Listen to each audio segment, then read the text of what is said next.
သက်20အရွယ်ချွေးမပြိုလေးဟာတခဏတာစိတ်ဒုက္ခကိုမကြော်လွှားနိုင်ပဲဘဝကိုအဆုံးစီရင်သွားခဲ့ပါတယ်။အတူပါချတဲ့နေ့မှာတော့သူမရဲ့2နှစ်အရွယ်သားငယ်လေးကိုဦးကြီးဖြစ်သူကရှေ့ဆုံးကနေခြိထားခဲ့တဲ့တင်းငယ်တဲ့ကိုလုံးလေးမှာမတော်တဆဖြစ်နေတဲ့အင်ဂျီလေးကိုဝစ်ဆင်ထားပြီးမြေကြီးတွေတူးရင်းကျလာချိန်မှာ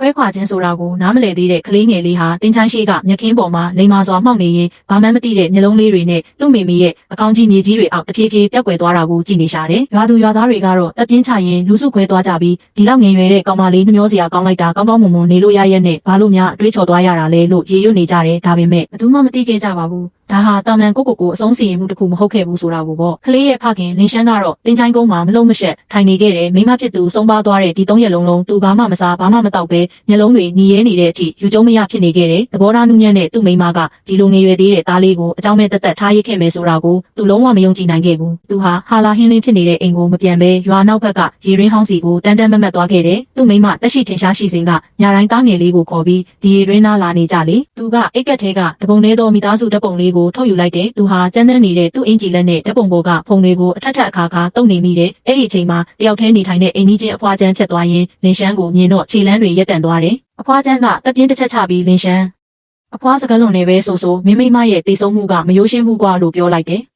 လင်းရှမ်းကခေါင်းကိုဆက်ခနဲမောကြည့်လိုက်တယ်အဖွားချမ်းကသူ့ရင်ထဲမှာတင်းစီထားတဲ့ပြို့ဝက်ချက်ကိုဖြည်းဖြည်းချင်းပြောပြခဲ့တယ်လွန်ခဲ့တဲ့2ရက်ကညတန်းကောင်ရန်သူမစက်စာကျွေးဖို့ထလာတော့အကိုကြီးနဲ့မကြီးဖြစ်သူတို့အိမ်ထဲမှာရန်ဖြစ်နေကြတာကိုကြားခဲ့ရတယ်တဲ့မကြီးဖြစ်သူကသူ့ကိုလက်မှတ်ထိုးဖို့စက်မပြေအားပေးရင်အဲ့ဒီရောချင်းငွေတွေငါတို့လက်ထဲရောက်လာမှာမဟုတ်ဘူးကလေးကိုလည်းငါတို့စီမွေးစားခွင့်ရအောင်လုပ်လို့ရမှာမဟုတ်ဘူးလို့ပြောနေတာကိုကြားခဲ့ရတာပါလင်းရှမ်းတကူလုံးတုံရင်သွားပြီးဓာတ်ပုံကိုစုပ်ကင်ထားတဲ့လက်ချောင်းလေးတွေဖြူရော်သွားခဲ့တယ်ရွာထဲမှာပြက်နေတဲ့ကောလာဟာလာတွေကအားလုံးအတူရောင်တွေကြီးပဲတကယ်တမ်းသူ့ကိုတေအောင်တွန်းပို့ခဲ့တာကအနီးကပ်ဆုံးဆွေမျိုးတွေဖြစ်နေခဲ့တယ်လင်းရှမ်းကရင်ထဲကဒေါသတွေကိုဖိနှိပ်ပြီးတည်ငြိမ်အောင်ဟန်ဆောင်နေခဲ့တယ်ညတန်းကောင်ရောက်တော့သူဟာအကိုကြီးအိမ်ချန်စီကိုအပြင်ဘက်ကိုတိတ်တဆိတ်သွားခဲ့တယ်မကြီးဖြစ်သူရဲ့ဝင်ကြွားနေတဲ့အတန်ထွက်လာတယ်အခုတော့အဆင်ပြေသွားပြီအဲ့ဒီစူးညောင်းခလုံးမရှိတော့ဘူးသူတို့အိမ်ရဲ့ရောချင်းငွေတွေလေယာမြေနဲ့အိမ်တွေအားလုံးငါတို့အပိုင်ပဲအကိုကြီးကလည်းတိုးလောက်ပါသူများတွေကြားသွားအောင်မယ်သူဟာသူစိတ်ညစ်ပြီးတက်တည်သွားတယ်လို့ပဲသဘောထားလိုက်ဘယ်သူမှစုံစမ်းလို့ရမှာမဟုတ်ဘူးလို့ပြောနေတယ်ဒီစကားကိုကြားလိုက်ရတဲ့အခါနင်းရှမ်းရဲ့နောက်ဆုံးမျှော်လင့်ချက်လေးပါလုံးဝရိုက်ချိုးခံလိုက်ရတ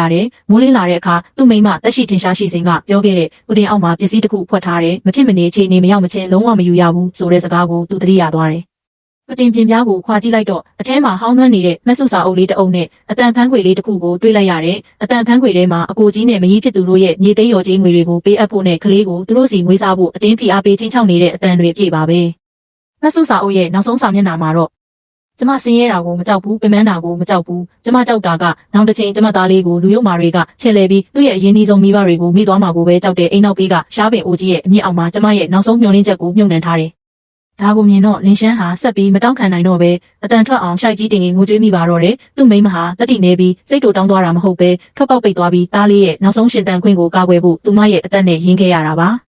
ါအိမ်နောက်ဖေးကရှားပင်အောက်ကိုတူးကြည့်လိုက်တော့တစ်တာငယ်လေးတစ်ခုပေါ်လာခဲ့တယ်အထဲမှာအသက်ရှည်ကျန်းမာစေတဲ့ဆွဲကြိုးလေးတစ်ခုငွေနှင်းငယ်နဲ့စာတိုလေးတစ်စောင်ကိုတွေ့ရတယ်ဒီငွေတွေကသားလေးအတွက်စုထားတဲ့အသက်ကင်ငွေပါဒီဆွဲကြိုးလေးကသူ့ကိုဘေးကင်းစေပါလိမ့်မယ်ကျမထွက်သွားပြီးတဲ့နောက်သူတို့ပိုင်ဆိုင်မှုတွေကိုလူယူကြလိမ့်မယ်ရှင်စိတ်လိုက်မှန်ပါသွားမရန်ဖြစ်နေကလေးကိုခေါ်ပြီးထွက်သွားပါကောင်းကောင်းမွန်မွန်ရှင်သန်နေထိုင်ခြင်းကသာကျမအတွက်အကောင်းဆုံးပြန်ဆက်ခြင်းပါပဲအဲ့ဒီနေ့မွန်းတဲ့ချိန်မှာအကိုကြီးနဲ့မရီတို့ရောက်လာပြီးလယ်မြေနဲ့အိမ်ကိုစီမံပေးမဲ့အကြောင်းအဝေးမှာအလုပ်သွားလုပ်ဖို့ဟန်ဆောင်နှစ်သိမ့်ကြတယ်လင်းရှမ်းကအဲ့ဒီဟန်ဆောင်ကောင်းတဲ့မျက်နှာတွေကိုအေးဆက်ဆက်ကြည့်နေရင်အလျှော့ပေးဟန်ဆောင်ကခေါင်းကြီးပြလိုက်တယ်ဒါပေမဲ့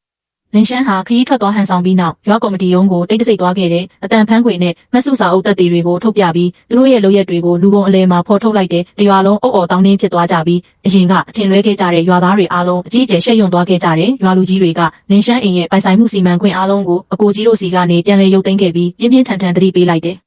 ်ဒီကိစ္စပြီးတဲ့နောက်အကိုကြီးနဲ့မရီတို့ဟာရွာထဲမှာခေါင်းမဖော်ဝင်အောင်ဖြစ်သွားပြီးတရွာလုံးရဲ့ဖင်းချင်းကိုခံလိုက်ရတယ်လောဘရမတ်တွေတဲတဲရီတုံဖြစ်ပြီးတနေ့ကုန်အိမ်မှာအပြန်အလှန်ပြစ်တင်ရန်ဖြစ်ရင်ဘဝကြီးကငရဲလိုဖြစ်နေခဲ့တယ်လင်းရှမ်းကတော့2နှစ်အရွယ်သားလေးကိုခေါ်ပြီးမိမဖြစ်သူခြံထားခဲ့တဲ့အမတ်တရားတွေကိုရင်ဝယ်ပိုက်ကအဲ့ဒီနေရာကနေပြက်ပြက်သားသားထွက်ခွာလာခဲ့တယ်